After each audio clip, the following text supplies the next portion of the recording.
Estamos conectados ahora con María Casiraghi. Ella es poeta, periodista, escritora argentina y ha venido a Lima nuevamente esta vez para presentar su libro Otro Dios ha muerto, que es una novela.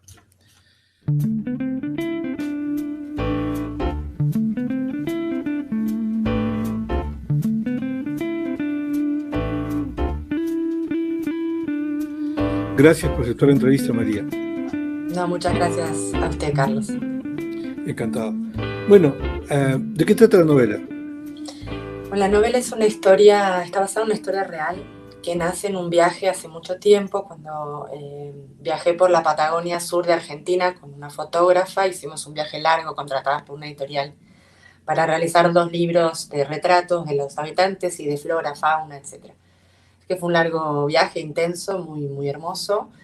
Y entre las personas que conocí, que entrevisté para ese primer libro de retratos, que era un libro así como fotografía, esos de mesa, ¿no? De De mesa. hogar, estaba Petrona Prane, que era una mujer que vivía en ese momento en un pueblo, pero había nacido en la parte de Chubut, donde había muchas comunidades mapuches. Ella era la hija del lonco Emilio Prane, uno de los principales caciques de esa zona de Chubut.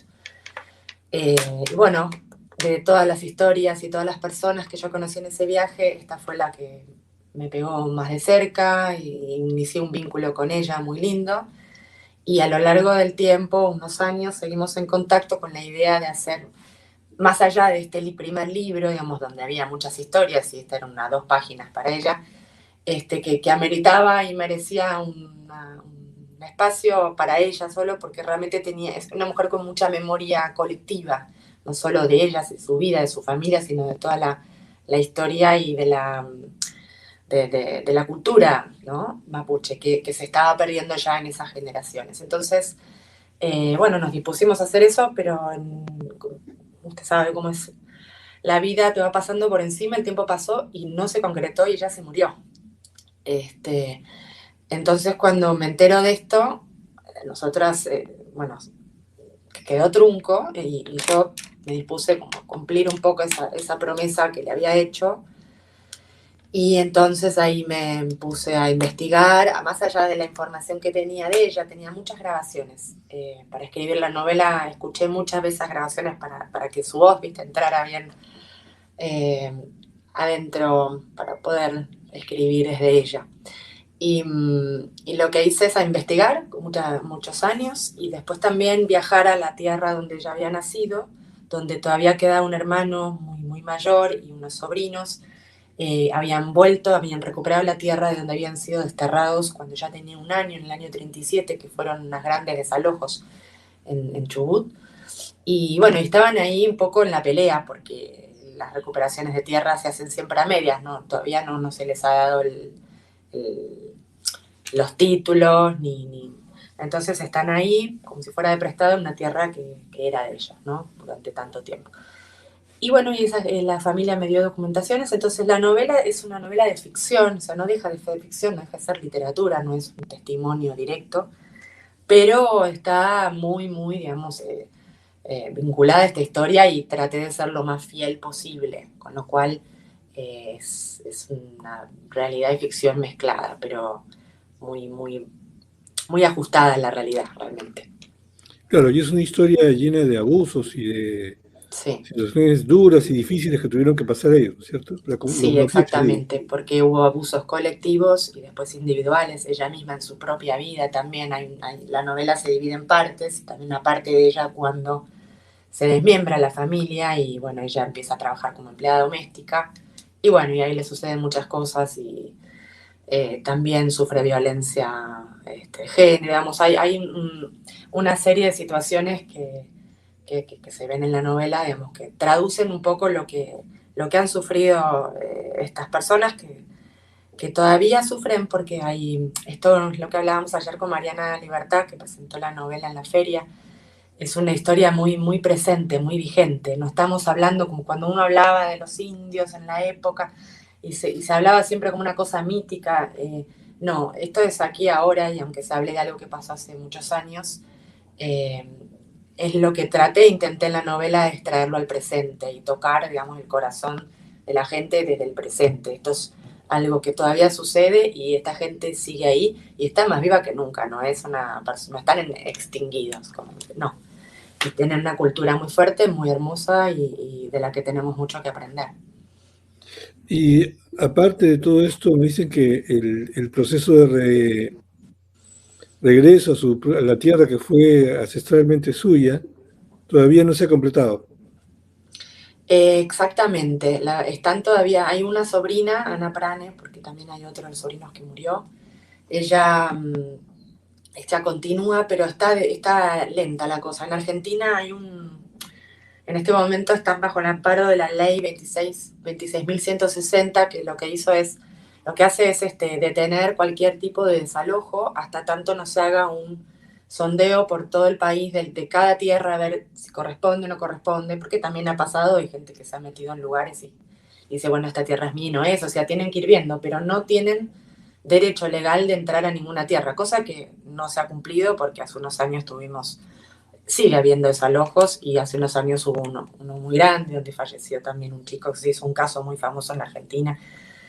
Pero bueno, están como amparados por esta ley de alguna manera hasta que se pueda terminar de determinar por la justicia, por todos los documentos y por realmente, incluso en la novela se ve, es más que claro que la tierra les pertenece, se le había dado el mismo gobierno argentino, el mismo que se lo da después se la quita.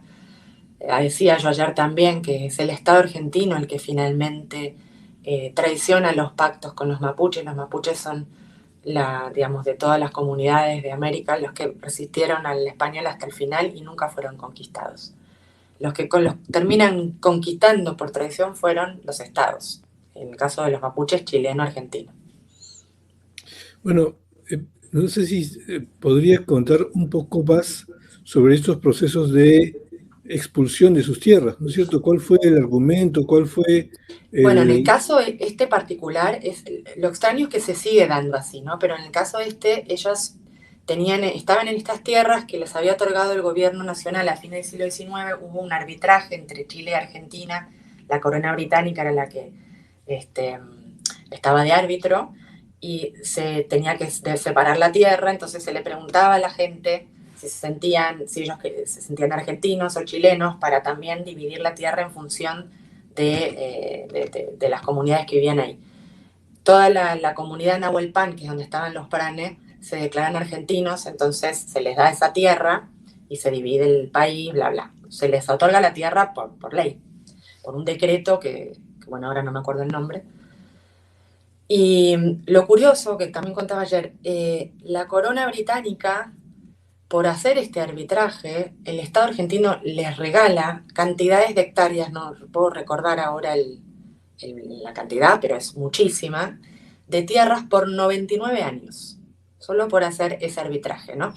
Eh, es impactante cómo nosotros salimos del colonialismo español y entramos en uno nuevo, porque empezamos a ser colonos de Inglaterra. Bueno, Inglaterra se queda con esta tierra 99 años y cuando se cumple el ciclo se la venden a la empresa Benetton, todas estas tierras.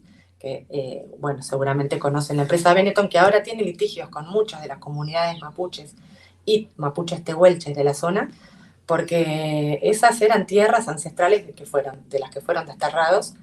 Y, o sea, el absurdo es que ahora lo tiene una empresa que se la vendió la corona, o sea, todo es tremendo.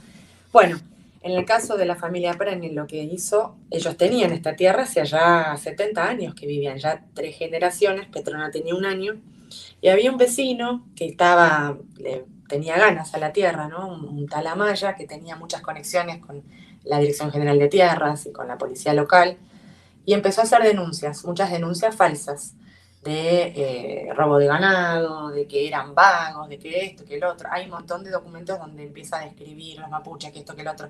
Totalmente falsos, porque hay otros documentos donde está aprobado, tenían un montón de cabezas de ganado, cosechaban, sembraban, eran muy trabajadores, digamos, ¿no? Todas estas falacias fueron construyendo la idea del indio vago, el indio ladrón, y bueno, la verdad habría que sacar la tierra porque esto nosotros lo vamos a hacer, vamos a producirlo mucho más que esta gente. Y entonces se hizo un decreto donde se hace el desalojo, pero es un desalojo brutal, ¿no? Incendian las casas, se mata gente. Y eso es el inicio de la infancia de Petrona. Ahí en la novela van contando cómo van siendo trasladados de lugar en lugar.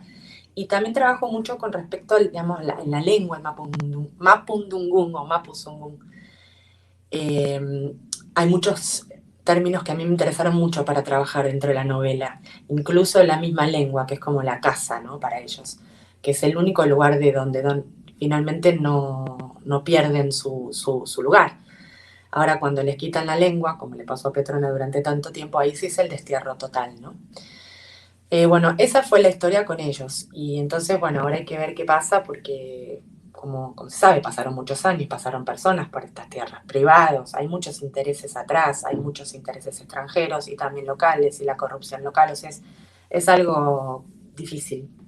Como en toda Pero América Latina, creo yo. la verdad es que realmente yo hablaba con antropólogos y nos ponemos a pensar, si sumás todos los reclamos de tierra de las comunidades aborígenes de Argentina, no solo mapuches, de toda la Argentina, estamos hablando del 1% del país, de la tierra, no es nada, es muy poco y sin embargo no se les da. Y se sigue con este ninguneo que lo que hace es producir daño y más daño y se siguen también aumentando las noticias y haciendo a la gente creer un montón de cosas sobre esta gente. Ahora está con que son terroristas, se les inventaron un grupo que se llama RAM, que son terroristas y están hasta aliados con los terroristas. Y, bueno, son unas barbaridades, pero que la gente las cree. O sea, no parece delirante, pero la gente las cree y realmente le empiezan a tener miedo. Por supuesto que hay grupos más radicales que otros, ¿sí? A veces he hablado con gente que dice, bueno, nosotros no estamos de acuerdo con cómo se manifiestan en tal lugar. En Chile tienen también un modo bastante fuerte de lucha, pero la realidad es que si uno piensa todo lo que han pasado, es cómo van a ser, sino cómo van a luchar. Las que van a decir, ay, bueno, tenemos que ser los buenitos, ¿no? Esta cosa también de que el indio tiene que ser buenito y sometido, y entonces está bien. Ahora cuando se pone a defender sus derechos, es un guerrillero, es un terrorista. Entonces también tener cuidado con eso. Yo pienso mucho en los inmigrantes de Argentina, que han sido muchos, mis propios padres, es italiano. Nadie se discute, ¿no? Ah, no, bueno, es italiano, entonces no es su tierra. Y los mapuches se decía que eran chilenos, entonces no era su tierra, ¿no? ¿Por qué? ¿Cuál es el parámetro? Bueno, a ver, estamos hablando con la María periodista, ¿no es cierto? Y con la María novelista, pero también hay una María poeta que hace yo diría, una muy feliz combinación, ¿no es cierto? Porque el poeta se manifiesta cuando escribe, ¿no es cierto? Y entonces, yo diría que es la más fuerte de las actividades, ¿no es cierto? Porque siempre se filtra en todo, incluso en lo que estás relatando, la vena poética, o sea, la sensibilidad, la mirada, ¿no es cierto? La intención. Sí, yo, bueno, la verdad que si pienso en todos los libros que he publicado y escrito en mi vida, la poesía ha sido siempre fuerte, en el sentido que tengo mucho más poesía que narrativa. La narrativa la escribo cuando se me impone una historia, como en este caso, ¿no? Ahora también, bueno, estoy trabajando en otra cosa, pero siempre la poesía.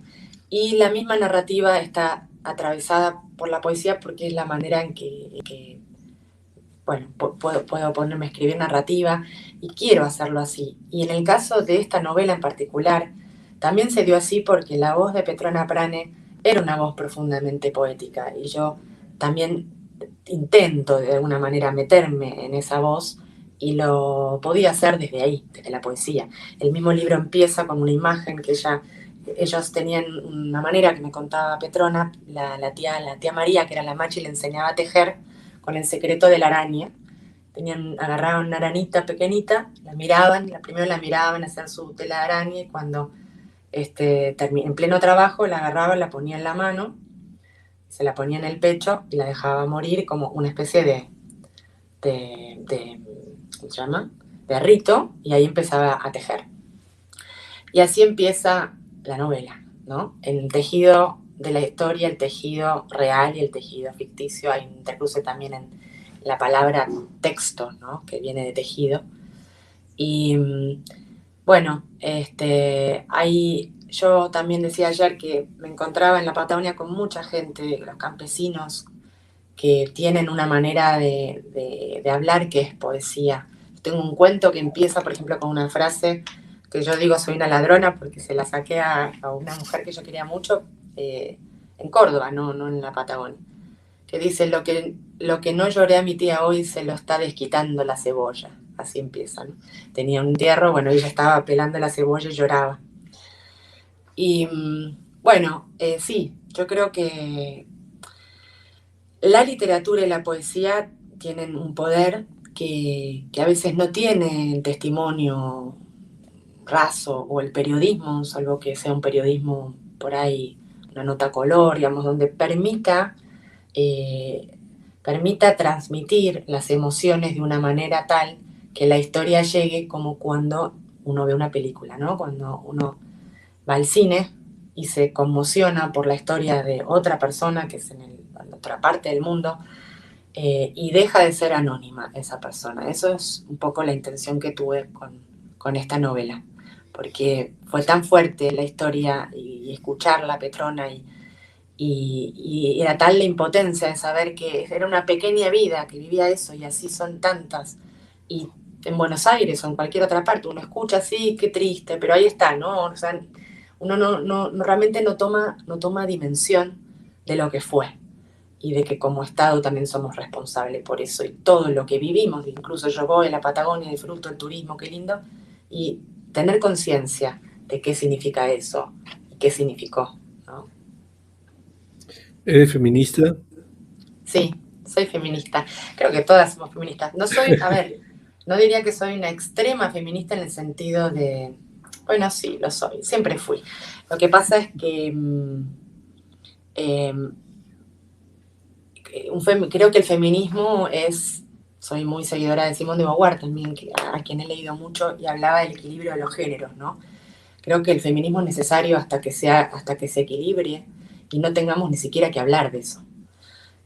No es que cuando las cosas se empiezan a acomodar, no hace falta seguir y seguir discutiendo, ¿no? Sobre cosas que ya están, que ya hemos ganado. Hay que seguir por lo que no hemos ganado. Un poco creo que es eso. Cuando se equilibre, ahí el feminismo ya no va a ser necesario. Dos preguntas sobre eso. Una primera es que han habido como olas, digamos, ¿no? En distintas épocas de la historia han habido como olas feministas, digamos, ¿no? Mm. Desde las primeras que eran sufragistas, ¿no es cierto?, hasta las actuales del violador eres tú, ¿no es cierto? Entonces, Exacto. pero hay quienes, digamos, se identifican más con estas corrientes más bien que originalmente eran liberales, y hay quienes, y hay otro feminismo que más bien se asocia con este feminismo más radical, más izquierdista, vamos a decir. Yo creo que, en realidad creo que es un mismo feminismo. Lo que pasa que son formas distintas, a veces generaciones distintas y también historias distintas. Cuando uno ha vivido en carne propia situaciones muy violentas, de abuso, y yo creo que no puede no expresarse, a veces es la manera en que uno se tiene que expresar, y creo que es un momento donde tenemos que saber aceptar eso, ¿no? A veces yo veo en Buenos Aires, cuando se hacen las manifestaciones, hay algunos grupos que a veces hacen demasiado radical la manifestación y se ponen incluso en contra de los hombres y, y a veces perjudica también a todo el movimiento porque no es la idea. Pero también hay que entenderlo. Yo a veces se lo digo a mi hijo eso, ¿no? Porque tengo un hijo de 15 años que digamos, se crió ya en este momento histórico, donde la mujer ya tiene otro lugar, donde no dejamos que nos digan determinadas cosas. Eh, yo creo que es como, esto lo he dicho algunas veces también. Una vez me pasó, estaba con un sudafricano que me contó una historia que en Sudáfrica, después del apartheid, a los negros les daban prioridad para el trabajo, ¿no? Entonces ibas a pedir trabajo y primero estaban los negros, después los blancos. Y entonces estaban los blancos que se enojaban. Y me decía el sudafricano, tiene que ser así, ahora. O sea, durante mucho tiempo fue distinto, ahora es el momento para que le demos el espacio, primero a los negros y después se equilibra. Y creo que con la mujer pasa eso. Entonces, cuando uno ve un estallido más violento que otro, para mí es lo mismo, solo que es distintas, somos lo mismo, somos espejos. Entonces son distintas maneras de manifestar ese descontento, ese dolor y esa historia que en realidad es una historia colectiva y ancestral. Entonces a mí a veces me produce, uy, pucha, ¿por qué hacen esto? Porque en realidad el movimiento se termina desacreditando porque hay gente, como le puede pasar a mi hijo, que ve eso y dice, ah, bueno, pero exageran por esto, por el otro, nos acusan de todo. Y no es la idea, pero yo siempre le digo, tenés que permitir que eso suceda, digamos, entender que por algo sucede y por algo se expresan así. Entonces, si uno no puede entender eso, es que no entiende el momento histórico. Es un momento histórico donde la violencia no es buena ni mala, es. Y se despierta y sale porque hay una rabia contenida.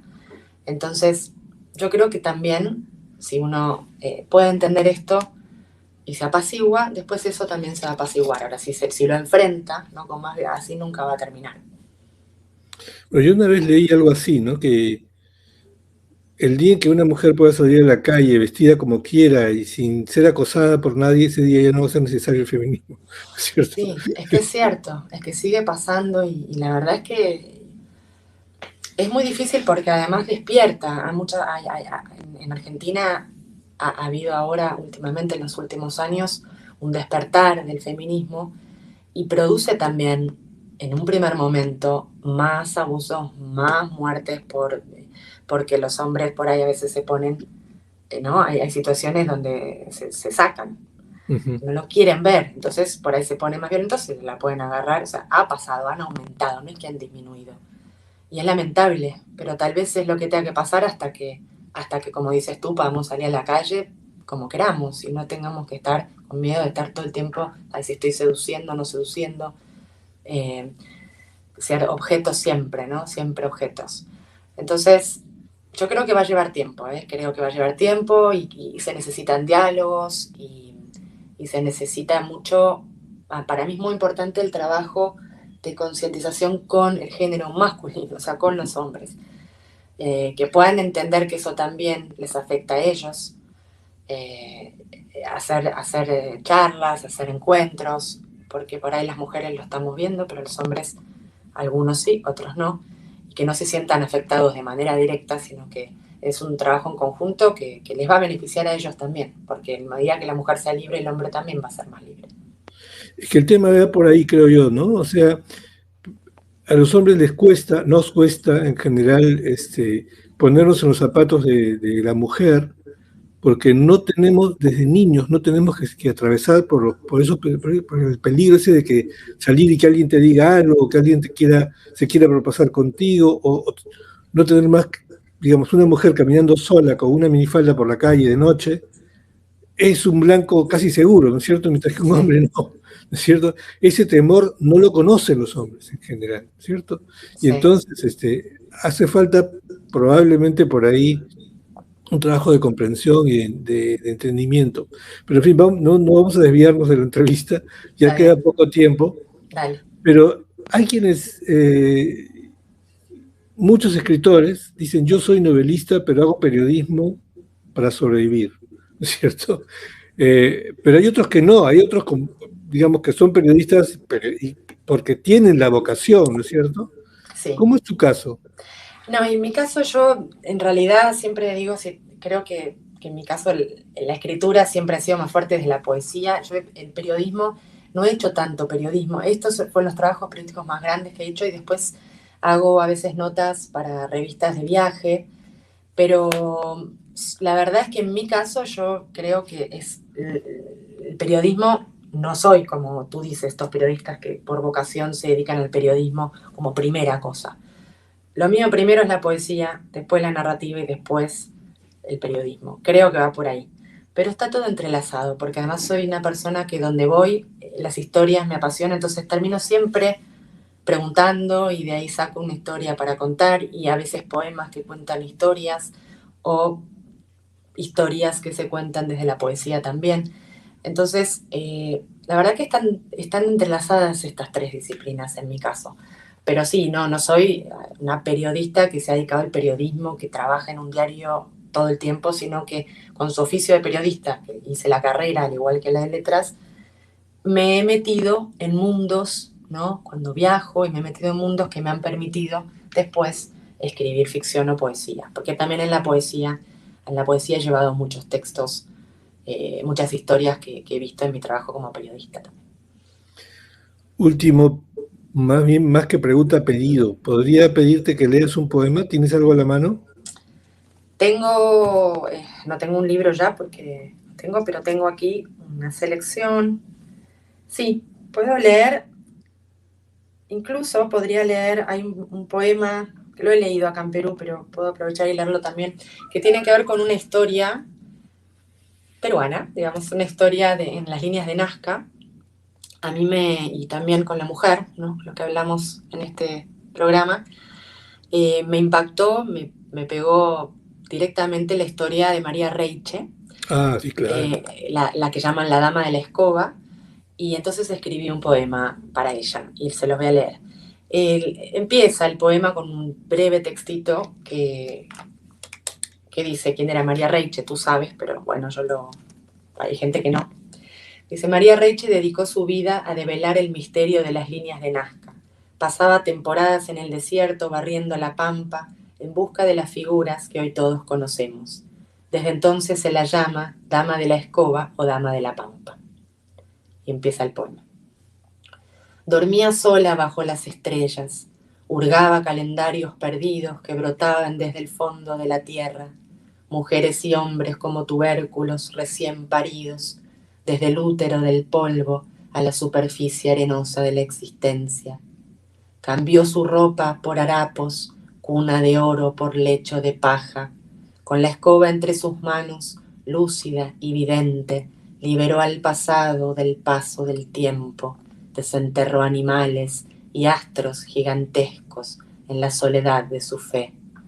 Fue una incomprendida, tan inhumana, tan escandalosa. No era de aquí, María. Así todo, se dejó seducir por la piel de un continente adverso y barrió hasta el último día. Ahora es ella también un enigma y una moraleja. Quien no teme, desentierra el pasado. Quien no teme, lo vuelve a enterrar. Dicen que en las noches claras todavía se la ve y nadie sabe quién la ha dibujado. Muchísimas gracias, María. Es un espectacular cierre de entrevista. Muchas gracias. Gracias a vos y bueno, a todas las personas que están escuchando. Conversamos con la periodista, poeta María Casiraghi.